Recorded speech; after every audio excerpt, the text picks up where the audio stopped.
Story: a Mesa man arrested with red war paint on his face and blood on his hands after police tell us he was threatening his neighbors and officers. Thanks for choosing us. I'm Katie Randall. And I'm Steve Irvin. ABC 15's Navita Fergani just finished talking to this guy he allegedly threatened. And Navita, this guy's known for doing some pretty unusual things.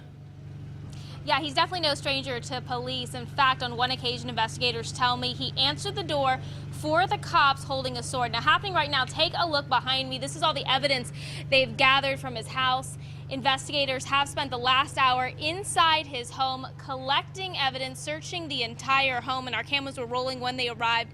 And they've already taken out several guns, a lot of ammunition from the home. Police were called out Sunday night after a neighbor called in saying that he could hear Matthew Andersen screaming through the walls. While he couldn't go into detail, he tells me he recorded the entire threat on his phone.